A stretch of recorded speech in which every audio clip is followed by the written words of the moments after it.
मेरे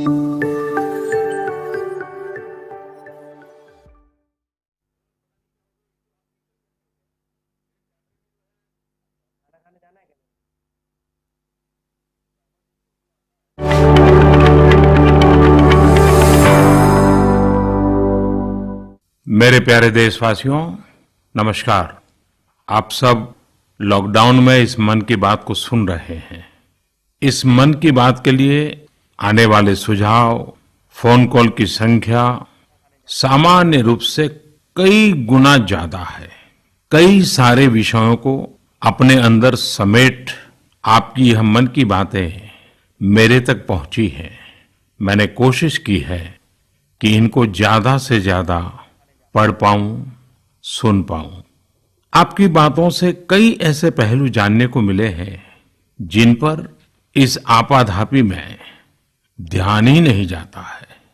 मेरा मन करता है कि युद्ध के बीच हो रही इस मन की बात में उन्हीं कुछ पहलुओं को आप सभी देशवासियों के साथ बांटूं। साथियों, भारत की कोरोना के खिलाफ लड़ाई सही मायने में पीपल ड्रिवन है। भारत में कोरोना के खिलाफ लड़ाई जनता लड़ रही है, आप लड़ रहे हैं। जनता के साथ मिलकर शासन प्रशासन लड़ रहा है। भारत जैसा विशाल देश जो विकास के लिए प्रयत्नशील है, गरीबी से निर्णायक लड़ाई लड़ रहा है। उसके पास कोरोना से लड़ने और जीतने का यही एक तरीका है। और हम भाग्यशाली हैं कि आज पूरा देश का हर नागरिक, जन जन इस लड़ाई का सिपाही है, लड़ाई का नेतृत्व कर रहा है।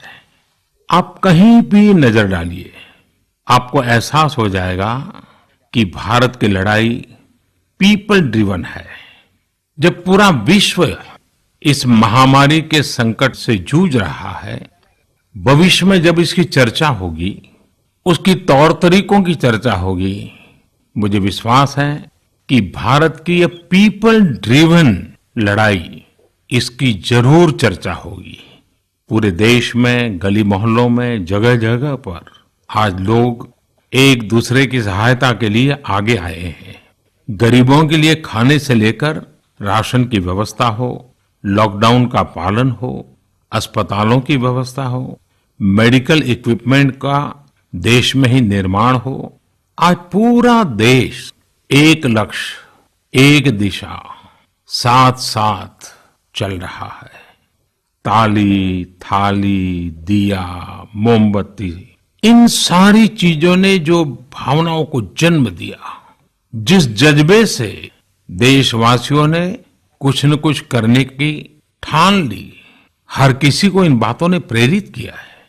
शहर हो या गांव, ऐसा लग रहा है जैसे देश में एक बहुत बड़ा महायज्ञ चल रहा है, जिसमें हर कोई अपना योगदान देने के लिए आतुर है। हमारे किसान भाई बहनों को ही देखिए, एक तरफ वो इस महामारी के बीच अपने खेतों में दिन रात मेहनत कर रहे हैं और इस बात की भी चिंता कर रहे हैं कि देश में कोई भी भूखा न सोए। हर कोई अपने सामर्थ्य के हिसाब से इस लड़ाई को लड़ रहा है। कोई किराया माफ कर रहा है, तो कोई अपनी पूरी पेंशन या पुरस्कार में मिली राशि को पीएम केयर्स में जमा करा रहा है। कोई खेत की सारी सब्जियां दान दे रहा है, तो कोई हर रोज सैकड़ों गरीबों को मुफ्त भोजन करा रहा है। कोई मास्क बना रहा है।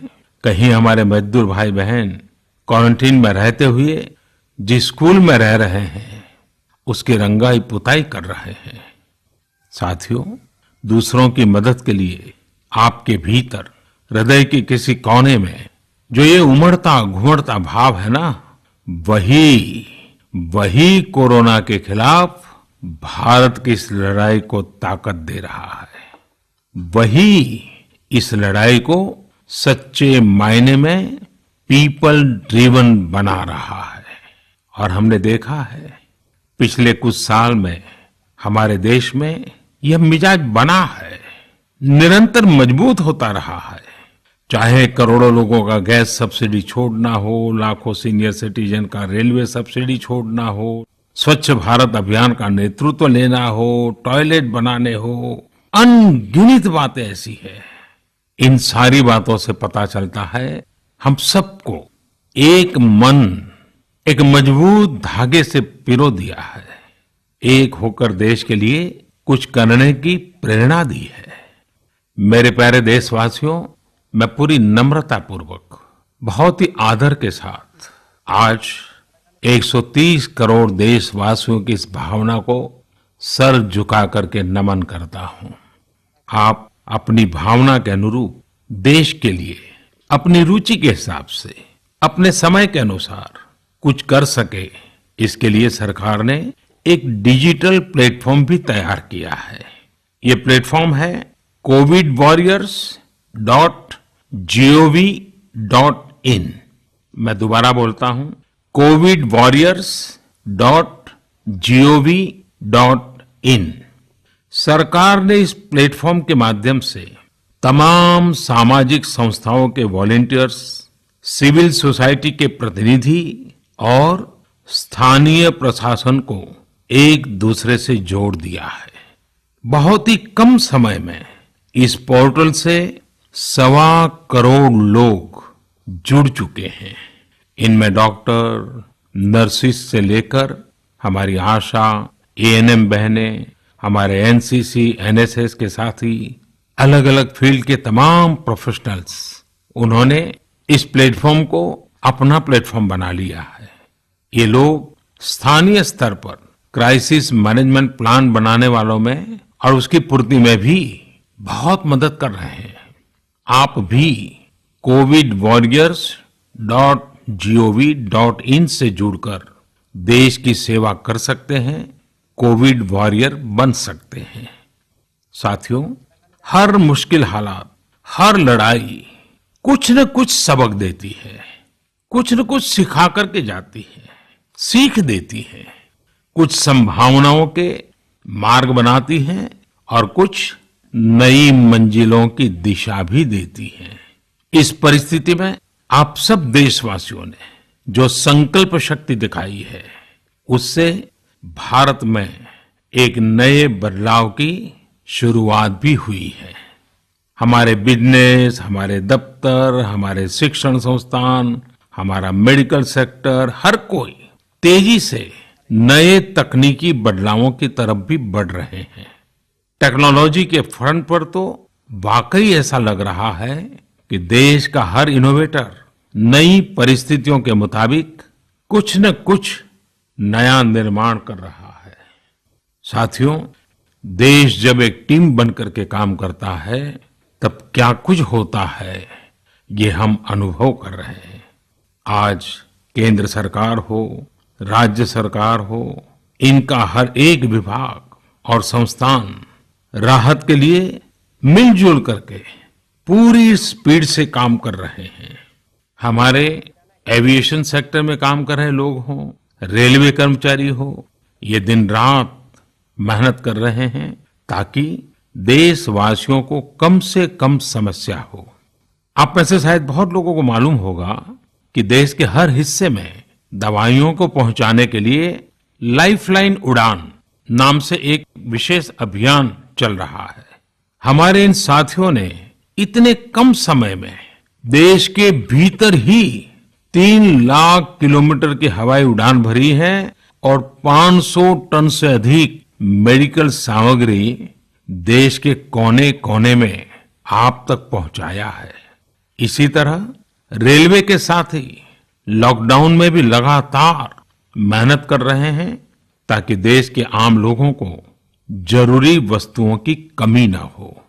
इस काम के लिए भारतीय रेलवे करीब करीब 60 से अधिक रेल मार्ग पर 100 से भी ज्यादा पार्सल ट्रेन चला रही है। इसी तरह दवाओं की आपूर्ति में हमारे डाक विभाग के लोग बहुत अहम भूमिका निभा रहे हैं। हमारे ये सभी साथी सच्चे अर्थ में कोरोना के वॉरियर ही हैं। साथियों, प्रधानमंत्री गरीब कल्याण पैकेज के तहत गरीबों के अकाउंट में पैसे सीधे ट्रांसफर किए जा रहे हैं। वृद्धावस्था पेंशन जारी की गई है। गरीबों को 3 महीने के मुफ्त गैस सिलेंडर, राशन जैसी सुविधाएं भी दी जा रही हैं। इन सब कामों में सरकार के अलग अलग विभागों के लोग, बैंकिंग सेक्टर के लोग एक टीम की तरह दिन रात काम कर रहे हैं। और मैं हमारे देश की राज्य सरकारों की भी इस बात के लिए प्रशंसा करूंगा कि वो इस महामारी से निपटने में बहुत सक्रिय भूमिका निभा रही है। स्थानीय प्रशासन, राज्य सरकारें जो जिम्मेदारी निभा रही हैं, उसकी कोरोना के खिलाफ लड़ाई में बहुत बड़ी भूमिका है। उनका ये परिश्रम बहुत प्रशंसनीय है। मेरे प्यारे देशवासियों, देश भर से स्वास्थ्य सेवाओं से जुड़े लोगों ने अभी हाल ही में जो अध्यादेश लाया गया है, उस पर अपना संतोष व्यक्त किया है। इस अध्यादेश में कोरोना वॉरियर्स के साथ हिंसा, उत्पीड़न और उन्हें किसी रूप में चोट पहुंचाने वालों के खिलाफ बेहद सख्त सजा का प्रावधान किया गया है। हमारे doctor, nurses, paramedical staff, community health workers और ऐसे सभी लोग जो देश को कोरोना मुक्त बनाने में दिन रात जुटे हुए हैं, उनकी रक्षा करने के लिए ये कदम बहुत जरूरी था। मेरे प्यारे देशवासियों, हम सब अनुभव कर रहे हैं कि महामारी के खिलाफ इस लड़ाई के दौरान हमें अपने जीवन को, समाज को, हमारे आसपास हो रही घटनाओं को एक फ्रेश नजरिए से देखने का अवसर भी मिला है। समाज के नजरिए में भी व्यापक बदलाव आया है। आज अपने जीवन से जुड़े हर व्यक्ति की अहमियत का हमें आभास हो रहा है।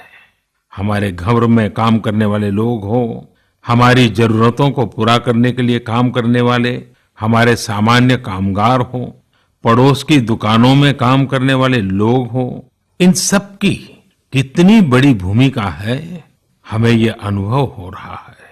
इसी तरह जरूरी सेवाओं की डिलीवरी करने वाले लोग, मंडियों में काम करने वाले हमारे मजदूर भाई बहन, हमारे आस पड़ोस के ऑटो चालक, रिक्शा चालक, आज हम अनुभव कर रहे हैं कि इन सब के बिना हमारा जीवन कितना मुश्किल हो सकता है।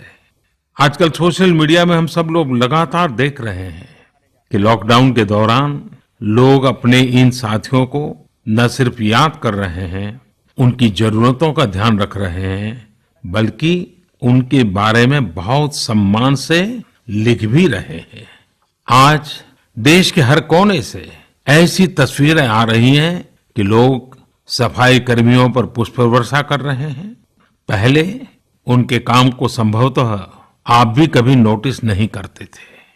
डॉक्टर हो, सफाई कर्मी हो, अन्य सेवा करने वाले लोग हो, इतना ही नहीं, हमारी पुलिस व्यवस्था को लेकर भी आम लोगों के सोच में काफी बदलाव हुआ है। पहले पुलिस के विषय में सोचते ही नकारात्मकता के सिवाय हमें कुछ नजर नहीं आता था। हमारे पुलिसकर्मी आज गरीबों, जरूरतमंदों को खाना पहुंचा रहे हैं, दवा पहुंचा रहे हैं।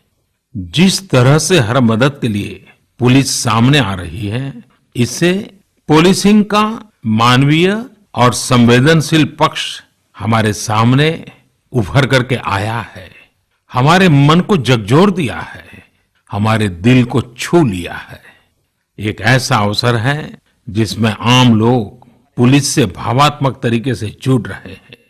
हमारे पुलिस कर्मियों ने इसे जनता की सेवा के एक अवसर के रूप में लिया है और मुझे पूरा विश्वास है इन घटनाओं से आने वाले समय में सच्चे अर्थ में बहुत ही सकारात्मक बदलाव आ सकता है और हम सब ने इस सकारात्मकता को कभी भी नकारात्मकता के रंग से रंगना नहीं है। साथियों, हम अक्सर सुनते हैं प्रकृति, विकृति और संस्कृति। इन शब्दों को एक साथ देखें और इसके पीछे के भाव को देखें तो आपको जीवन को समझने का भी एक नया द्वार खुलता हुआ दिखेगा। अगर मानव प्रकृति की चर्चा करें तो ये मेरा है, मैं इसका उपयोग करता हूं। इसको और इस भावना को बहुत स्वाभाविक माना जाता है।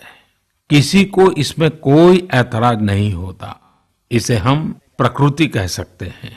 लेकिन जो मेरा नहीं है, जिस पर मेरा हक नहीं है, उसे मैं दूसरे से छीन लेता हूं, उसे छीनकर उपयोग में लाता हूं, तो हम इसे विकृति कह सकते हैं।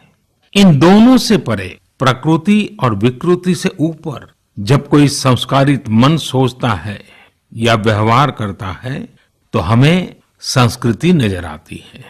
जब कोई अपने हक की चीज, अपनी मेहनत से कमाई चीज, अपने लिए जरूरी चीज, कम हो या अधिक, इसकी परवाह किए बिना किसी व्यक्ति की जरूरत को देखते हुए खुद की चिंता छोड़कर अपने हक के हिस्से को बांट करके किसी दूसरे की जरूरत पूरी करता है, वही तो संस्कृति है। साथियों, जब कसौटी का काल होता है तब इन गुणों का परीक्षण होता है। आपने पिछले दिनों देखा होगा कि भारत ने अपने संस्कारों के अनुरूप, हमारी सोच के अनुरूप, हमारी संस्कृति का निर्वहन करते हुए कुछ फैसले लिए। संकट की इस घड़ी में दुनिया के लिए भी, समृद्ध देशों के लिए भी दवाइयों का संकट बहुत ज्यादा रहा है। एक ऐसा समय है कि अगर भारत दुनिया को दवाइयां न भी दे तो कोई भारत को दोषी नहीं मानता। हर देश समझ रहा है कि भारत के लिए भी उसकी प्राथमिकता अपने नागरिकों का जीवन बचाना है। लेकिन साथियों, भारत ने प्रकृति विकृति की सोच से परे होकर फैसला लिया। भारत ने अपनी संस्कृति के अनुरूप फैसला लिया। हमने भारत की आवश्यकताओं के लिए जो करना था उसका प्रयास तो बढ़ाया ही, लेकिन दुनिया भर से आ रही मानवता की रक्षा की पुकार पर भी पूरा ध्यान दिया। हमने विश्व के हर जरूरतमंद तक दवाइयों को पहुंचाने का बीड़ा उठाया और मानवता के इस काम को करके दिखाया। आज जब मेरी अनेक देशों के राष्ट्राध्यक्षों से फोन पर बात होती है तो वो भारत की जनता का आभार जरूर व्यक्त करते हैं। जब वो लोग कहते हैं thank you India, thank you people of India, तो देश के लिए गर्व और बढ़ जाता है। इसी तरह इस समय दुनिया भर में भारत के आयुर्वेद और योग के महत्व को भी लोग बड़े विशिष्ट भाव से देख रहे हैं। सोशल मीडिया पर देखिए, हर तरफ इम्यूनिटी बढ़ाने के लिए किस तरह से भारत के आयुर्वेद और योग की चर्चा हो रही है। कोरोना की दृष्टि से आयुष मंत्रालय ने इम्यूनिटी बढ़ाने के लिए जो प्रोटोकॉल दिया था, मुझे विश्वास है कि आप लोग इसका प्रयोग जरूर कर रहे होंगे। गर्म पानी, काढ़ा और जो अन्य दिशा निर्देश आयुष मंत्रालय ने जारी किए हैं वो आप अपनी दिनचर्या में शामिल करेंगे तो आपको बहुत लाभ होगा। साथियों, वैसे ये दुर्भाग्य रहा है कि कई बार हम अपनी ही शक्तियां और समृद्ध परंपराओं को पहचानने से इनकार कर देते हैं। लेकिन जब विश्व का कोई दूसरा देश एविडेंस बेस्ड रिसर्च के आधार पर वही बात करता है, हमारी फॉर्मूला हमें सिखाता है, तो हम उसे हाथों हाथ ले लेते हैं। संभवतः इसके पीछे एक बहुत बड़ा कारण सैकड़ों वर्षों की हमारी गुलामी का कालखंड रहा है। इस वजह से कभी कभी हमें अपनी ही शक्ति पर विश्वास नहीं होता है, हमारा आत्मविश्वास कम नजर आता है। इसलिए हम अपने देश की अच्छी बातों को, हमारे पारंपरिक सिद्धांतों को एविडेंस बेस्ड रिसर्च के आधार पर आगे बढ़ाने के बजाय उसे छोड़ देते हैं, उसे हीन समझने लगते हैं। भारत की युवा पीढ़ी को अब इस चुनौती को स्वीकार करना होगा। जैसे विश्व ने योग को सहज स्वीकार किया है, वैसे ही हजारों वर्षों पुराने हमारे आयुर्वेद के सिद्धांतों को भी विश्व अवश्य स्वीकार करेगा। हाँ, इसके लिए युवा पीढ़ी को संकल्प लेना होगा और दुनिया जिस भाषा में समझती है उस वैज्ञानिक भाषा में हमें समझाना होगा, कुछ करके दिखाना होगा। साथियों, वैसे कोविड-19 के कारण कई सकारात्मक बदलाव हमारे काम करने के तरीके, हमारी जीवन शैली और हमारी आदतों में भी स्वाभाविक रूप से अपनी जगह बना रहे हैं। आपने सबने भी महसूस किया होगा इस संकट ने कैसे अलग अलग विषयों पर हमारी समझ और हमारी चेतना को जागरूक किया है। जो असर हमें अपने आसपास देखने को मिल रहे हैं, इनमें सबसे पहला है मास्क पहनना और अपने चेहरे को ढककर रखना। कोरोना की वजह से बदलते हुए हालात में मास्क भी हमारे जीवन का हिस्सा बन रहा है। वैसे हमें इसकी भी आदत कभी नहीं रही कि हमारे आसपास के बहुत सारे लोग मास्क में दिखे, लेकिन अब हो यही रहा है। हाँ, इसका ये मतलब नहीं है कि जो मास्क लगाते हैं वे सभी बीमार हैं। और जब मैं मास्क की बात करता हूं तो मुझे एक पुरानी बात याद आती है।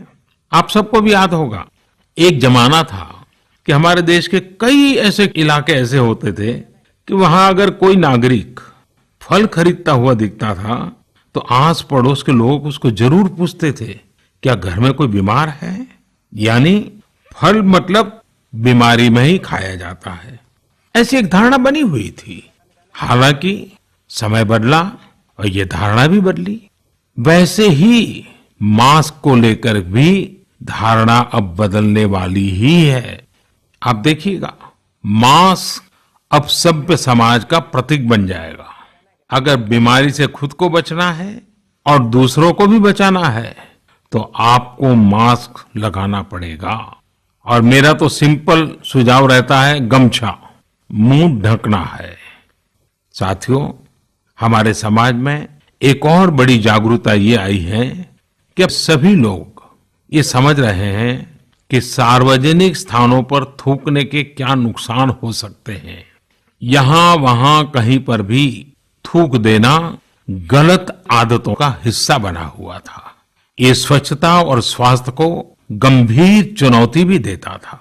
वैसे एक तरह से देखें तो हम हमेशा से ही इस समस्या को जानते रहे, लेकिन ये समस्या समाज से समाप्त होने का नाम ही नहीं ले रही थी। अब वो समय आ गया है कि इस बुरी आदत को हमेशा हमेशा के लिए खत्म कर दिया जाए। कहते भी हैं कि बेटर लेट देन नेवर।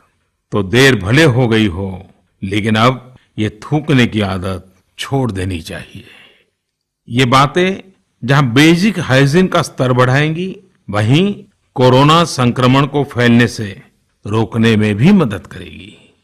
मेरे प्यारे देशवासियों, ये सुखद संयोग ही है कि आज जब आपसे मैं मन की बात कर रहा हूं तो अक्षय तृतीया का पवित्र पर्व भी है। साथियों, क्षय का अर्थ होता है विनाश, लेकिन जो कभी नष्ट नहीं हो, जो कभी समाप्त नहीं हो, वो अक्षय है।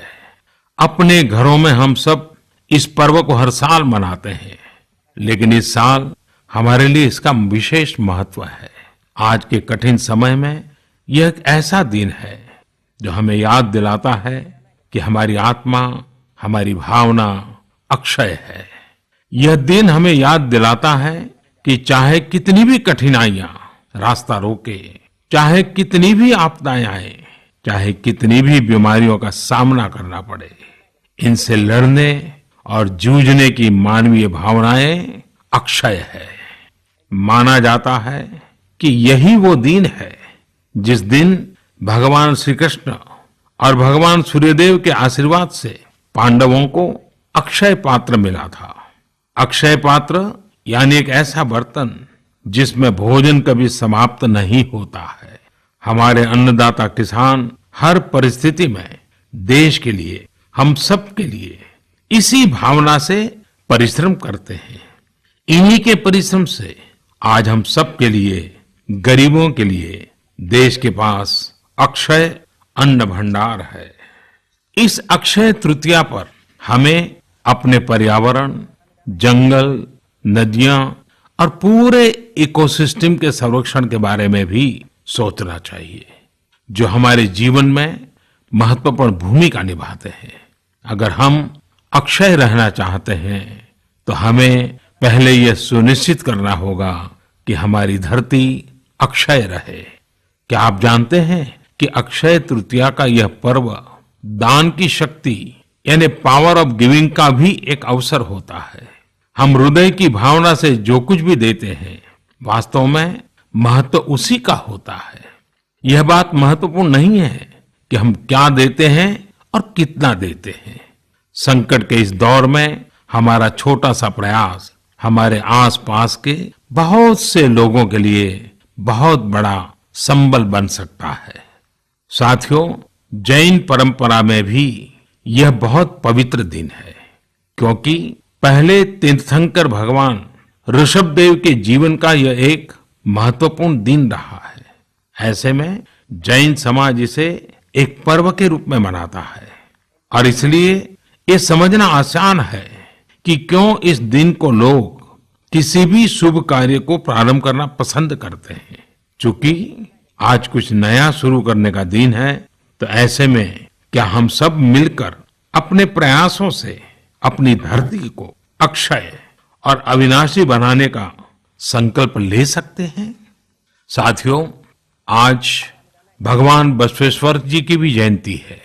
ये मेरा सौभाग्य रहा है कि मुझे भगवान बसवेश्वर की स्मृतियां और उनके संदेश से बार बार जुड़ने का, सीखने का अवसर मिला है।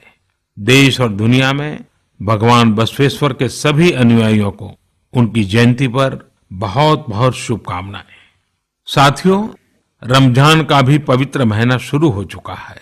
जब पिछली बार रमजान मनाया गया था, तो किसी ने सोचा भी नहीं था कि इस बार रमजान में इतनी बड़ी मुसीबतों का भी सामना करना पड़ेगा। लेकिन अब जब पूरे विश्व में ये मुसीबत आ ही गई है, तो हमारे सामने अवसर है इस रमजान को संयम, सद्भावना, संवेदनशीलता और सेवा भाव का प्रतीक बनाएं। इस बार हम पहले से ज्यादा इबादत करें, ताकि ईद आने से पहले दुनिया कोरोना से मुक्त हो जाए और हम पहले की तरह उमंग और उत्साह के साथ ईद मनाएं। मुझे विश्वास है कि रमजान के इन दिनों में स्थानीय प्रशासन के दिशा निर्देशों का पालन करते हुए कोरोना के खिलाफ चल रही इस लड़ाई को हम और मजबूत करेंगे।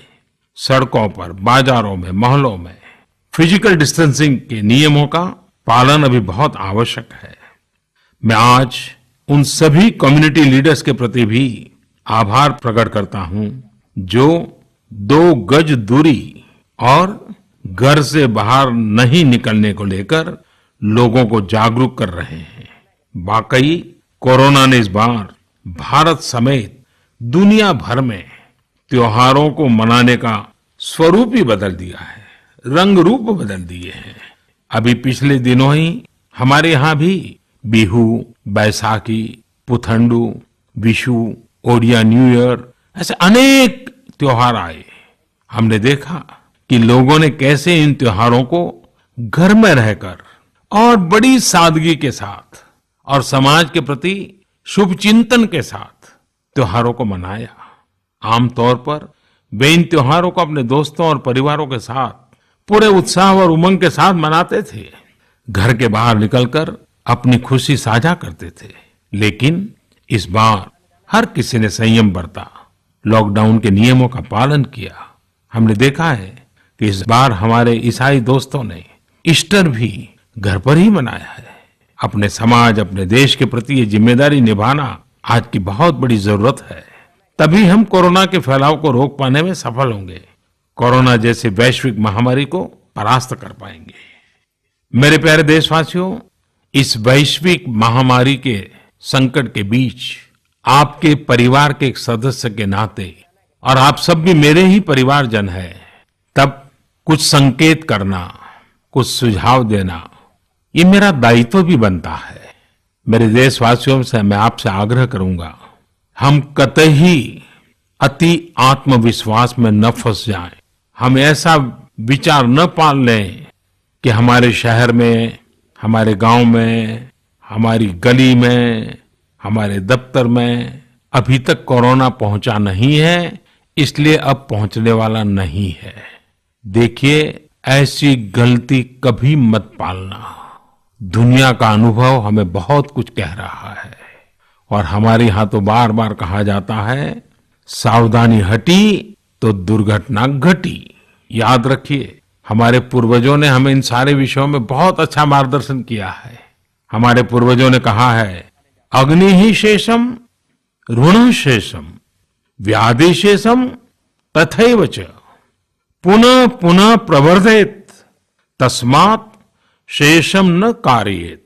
अर्थात हल्के में लेकर छोड़ दी गई आग, कर्ज और बीमारी मौका पाते ही दोबारा बढ़कर खतरनाक हो जाती है। इसलिए इनका पूरी तरह उपचार बहुत आवश्यक होता है।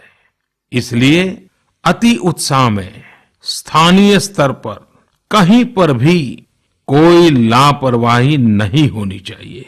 इसका हमेशा हमेशा हमने ध्यान रखना ही होगा। और मैं फिर एक बार कहूंगा, 2 गज दूरी बनाए रखिए, खुद को स्वस्थ रखिए। 2 गज दूरी बहुत है जरूरी। आप सबके उत्तम स्वास्थ्य की कामना करते हुए मैं मेरी बात को समाप्त करता हूं। अगली मन की बात के समय जब मिले तब इस वैश्विक महामारी से कुछ मुक्ति की खबरें दुनिया भर से आए, मानव जात इन मुसीबतों से बाहर आए, इसी प्रार्थना के साथ आप सबका बहुत